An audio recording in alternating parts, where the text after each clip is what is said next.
Hey guys, long time no see. I hid the background a little bit because where I am is kind of identifying. Um, so needless to say, I just made a little agenda list of stuff I wanted to talk about. I made a slideshow too to make it a little more visually pleasing. It's 1 minute long and 7 seconds. Relaying some of these new laws literally just passed December 9th, partially passed. These things are coming. My last conversation with Priscilla, who represents YouTube and Google, her whole tone is a little bit different. When we first started, she didn't know what I did or didn't know. And this has evolved into something that's a little more concerning for them. And, just touching on another thing about like one thing I wanted to touch on is, of course, what I've been doing. I've been doing my work, which has kind of morphed into being something where I'm pretty busy because I'm working on multiple cases and they are all pretty involved. They involve traveling, depositions, and things like that. And I found myself in a couple of them, representing a side where I can see wrongdoing on the side where I represent the person. And, I don't like being in that situation, but that is part of law. You have to provide the best defense you can, even to people that, maybe they have done something wrong. And Priscilla's in that situation. But she's in that situation more often than not, whereas I try to not be in that situation.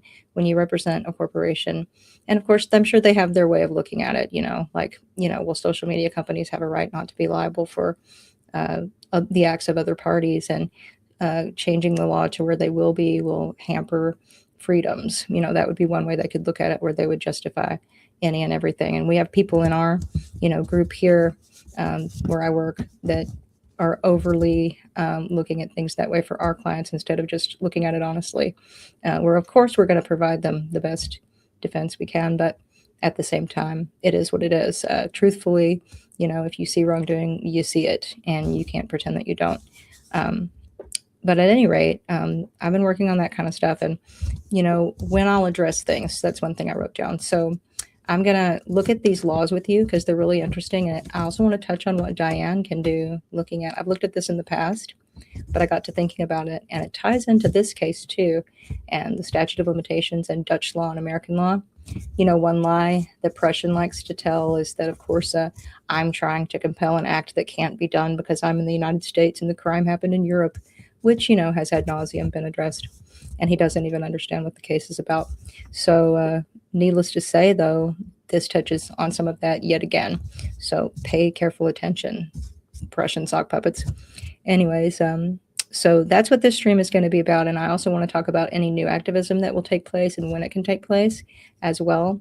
And one thing I want to make clear, and it'll be in the slide, is that cases like mine against a social media company, there have been other people that have tried to hold them as state actors. There have been other people that have sued them for breach. Everybody's lost, basically. And not everybody, but cases like that have generally lost. Less than 5% of any case that's done by a pro se litigant loses, or wins, rather. The other 95% lose. And then less than 3% against YouTube and Google, which most of them are in Santa Clara. So just understand that if that happens, I'll be appealing. But the more important thing is to compel them to feel obligated to act because so many eyes are on them.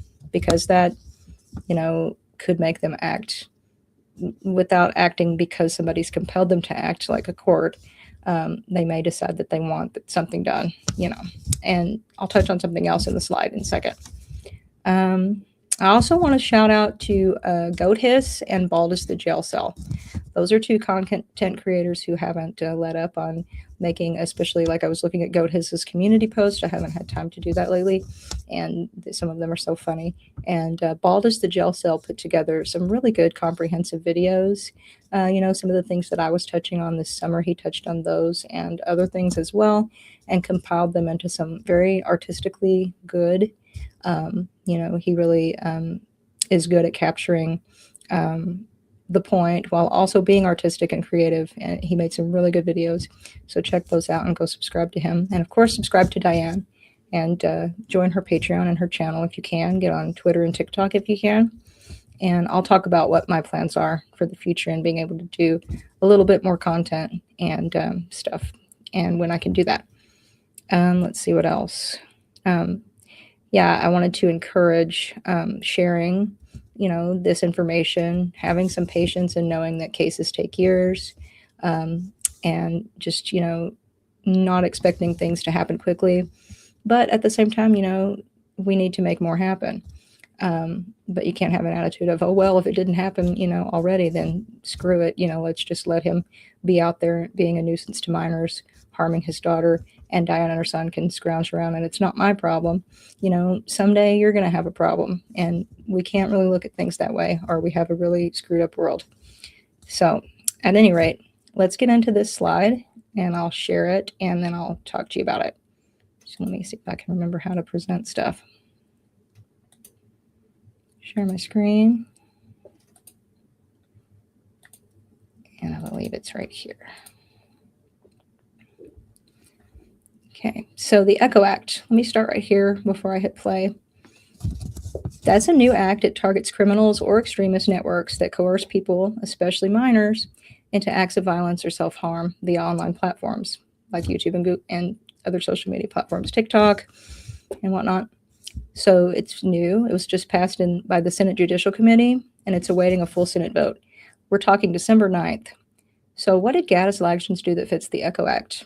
Well, he told people to call and to report Diane for child abuse that she didn't commit. He lied on her about abusing her son.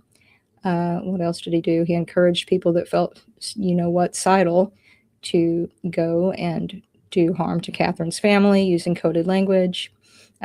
He, for $200 an hour as a wanted fugitive, can have connections with minors if they were to want to get health advice from him. And YouTube and Google have full awareness of this. Part of this act is compelling action. So let me see what I put on the next slide, because I think I may touch on that here. Let me let this play. How come it won't play? Let's see.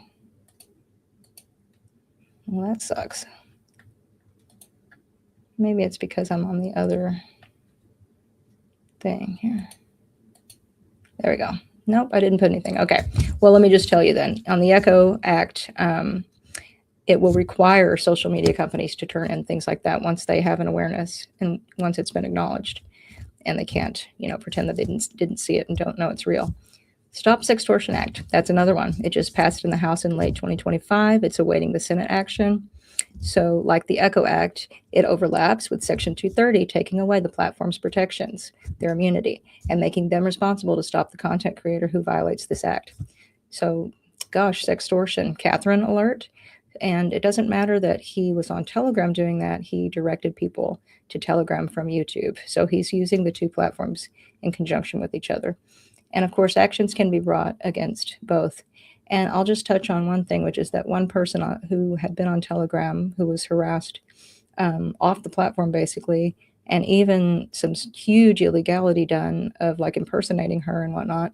A whole network, basically, of people were doing that. It was a small one, but it was Goatis and his compadres, a few people, harassing these people mercilessly in a network fashion. So that's another interesting thing. Let's move on to the next slide. The SAFE Act, and that stands for, there's another law called the SAFE Act that has nothing to do with any of this. So this is the Sentencing Accountability for Exploitation Act. This means YouTube, Google, and other social media have an expectation to assist law enforcement. And that's new as of December also. It's part of a larger package of bipartisan bills. So part of that activism I was talking about in February and onward, I was thinking of looking at writing to some of these lawmakers, because this is a hot topic right now, what with the Take It Down Act and all. That's why you're getting all these other acts. And we're going to have some people wanting to make a name for themselves in politics, wanting to, do something that's meaningful with their career, and they may want to help us with this.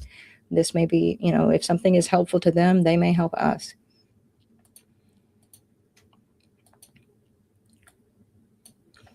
So the ECHO Act is the most exciting of these. It's the one that requires the platforms to act when criminals use social media to coerce people into harmful acts.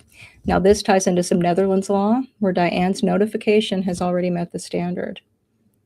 And I'll talk about that in just a sec, but let me get that off. There we go. Oh, that's what was stopping it from doing it. Alrighty. Can Diane bring a case against YouTube, Google, and Alphabet Inc.? You bet ya, yes, yeah, literally. So there's a 20-year max from the date of the attack. So Diane was acid attacked in May of 2022. Okay, but it has to start 5 years from the date of the attack for a civil case. So basically 2027 is her statute of limitations to bring a civil action against YouTube. There's no statute of limitations on the criminality, though. So Lagsdens and Abdula and all other players, by the way, who were on here before we got on here defending her, bad-mouthing her in their covert, cutesy way, like Jazz and Catherine, these things, and Prussian and all of these people on social media doing this to this woman in hiding with a child. There's no statute of limitations on the criminal aspect of the attack. And some of these people had a role, some of the aforementioned people, in initial planning stages of the attack, even if they, jumped ship later on. What they did or didn't do in terms of helping, aiding, and abetting Goatis might matter to them later on. That's why they got so quiet. Each wrongful act has a statute of limitation period for each victim. So we're talking about multiple victims here, Diane's son and Diane. That's what I thought was so baffling about the hearing, the trial of that one-day trial of Ilyas. We are talking about 2 victims of attempted murder, not just one. And we're talking about more than one attempt. And one of them is a child under the age of 5 at the time. So, in Texas, if you kill a child 5 years or under, you get the death penalty. And the penalty for trying to do that is quite high. So I don't know what's going on in that country, but each wrongful act, too. So we know that Goatis Lagsdens did multiple things to Diane. He didn't just try to kill her. He also doxed her. He also raised money after beating her and threatening her into silence, which is a scam. He did all kinds of crimes. Each wrongful act, let's see. Okay, the Netherlands transparency reports, they don't list individual requests, but the Netherlands authorities send hundreds of subpoenas to Google and YouTube every year, and that includes criminal and civil matters. So earlier when I was jotting down some notes, I looked up, how would you know and could you know if the police in the Netherlands had actually already subpoenaed them? And you can't really know as a individual out here, especially in another country. You can't make a request like that, but they do produce aggregate transparency reports, and that's how you know how many of those kinds of reports. So we do know they are subpoenaing for information, YouTube and Google, by the hundreds of cases every year in the Netherlands, which is a small country. So it shows you a lot's going on. I'll go on to the next one here, the Cloud Act. So clarifying lawful overseas use of data act. Prussian, pay attention. This is yet another example here. So that's a U.S. federal law passed in 2018. It states that even if data is overseas, a foreign government can request that data from a U.S. platform. They can request data from a U.S. platform. Sorry, I miswrote that there. And they have to comply just like they would in the U.S. So I was multitasking and writing these while I was working today. So anyway, I'll clarify what that means. So if data, exists overseas, the content creators are overseas or whatever, the United States platform has to comply, just like they would in the United States with a request. So if the authorities from the Netherlands were to ask YouTube or Google for this information for a criminal case, they would have to comply by way of law.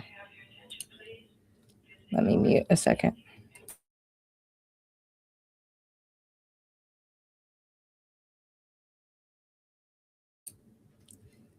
So that person just made an announcement, which would say where I am, sort of. So glad I shut that down. Okay. Where was the last slide? Because it started rolling. Got the Cloud Act. Okay. Why is YouTube Google liable under Netherlands law? Even under Section 230, acting knowingly gives liability with certain crimes like hosting or aiding financially, from aiding or obtaining, profiting financially is what I meant there, from CSA material. So we have our own laws stating that. But in the Netherlands, if a victim gives notice, it triggers the platform's duty. They must remove the harmful content once aware. So Diana's in hiding with her child, and they know this.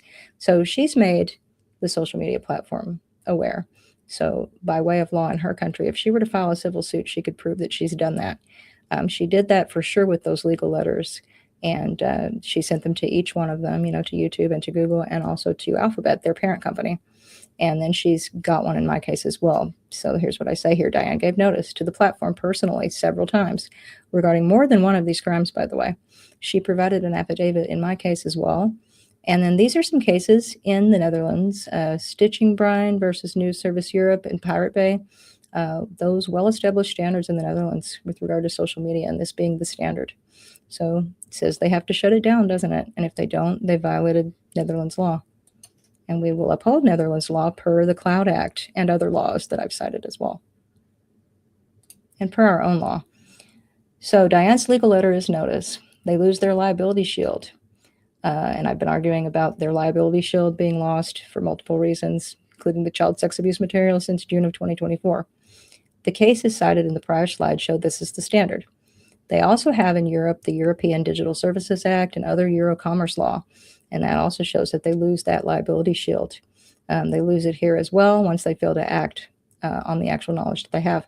And there's plenty of statutory law to back that up. That's what those cases I was showing you were. There's plenty in the United States.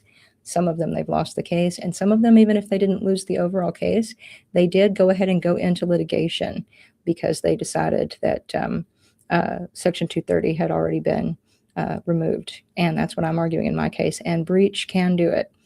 If you breach the contract, then Section 230 no longer applies in that situation.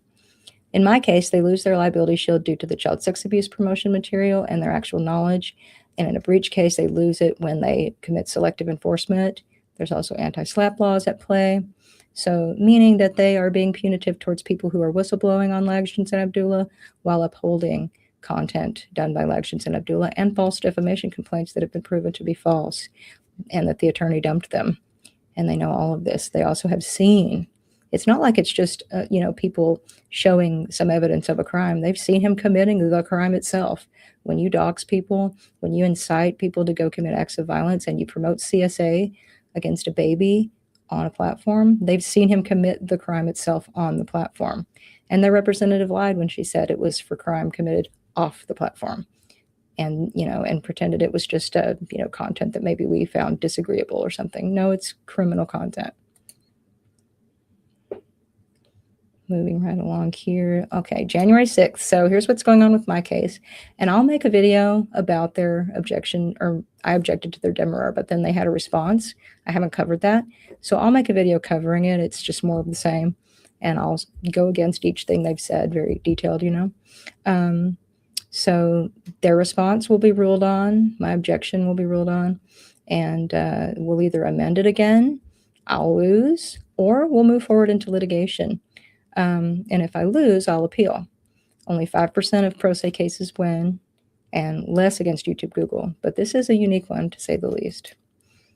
And I've been over why in other videos. So Diane has until May 22nd, 2027 to hold them accountable for knowingly enabling Lagston and Abdula as they evade arrest, Goatis, Sferia, Prime Mobile, and gaining funds, making contact with endangered minors, and profiting off of their content.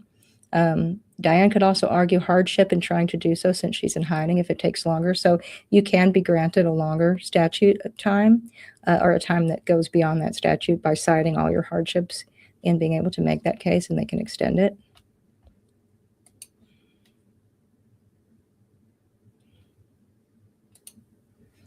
And here's where I encourage you guys, if you haven't already, to join Lundy Forest on Patreon, YouTube, Twitter, and TikTok. Share her content and share other content creators' content. Talk about my case. Talk about, Ilyas's appeal. Talk about Goatis's hilarity about how unhealthy Goatis Lagston looks. And she also draws attention to, just a few weeks ago, Diane's son had a birthday. Goatis and him share a birthday. And, she mentioned something like the only time he ever spent money on his son was to hire someone to throw 2 Molotov cocktails into his window. And that's a sad reality. So we're going to keep the light on, because you get home when you least expect it's even possible. And letting Diane know that we love her and her son, and we'll do everything we can to protect also her son's half-sister if we can. And also to thank her for making us aware of that child, even while they were in such danger. I hadn't really been thinking about that, about what a pervert he is and all the things he had said in the way back.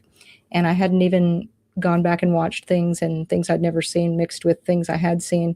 and realizing that that's a huge part of who he is promoting the idea of, getting it on with infants, essentially, which is insane and illegal. So let's leave you. And I thank you for joining me with this little outro video.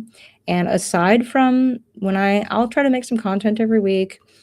After we have the holidays, I'm going to kind of take a break, and then we're going to have the holidays, and then I have the actual hearing to get ready for. So I'll make some content both before and after the hearing, mostly about that. And then I'll just try to keep it up with making some things here and there, but I'd like to do some real activism and maybe even a real project on here that would be really more meaningful, and it would take a little longer to do. So I'll talk about that in the near future. And also writing to some legal journals. I think that would be, I know that doesn't sound super exciting, but if it was published, it could actually be really helpful. So thank you for joining me, and I will see you soon.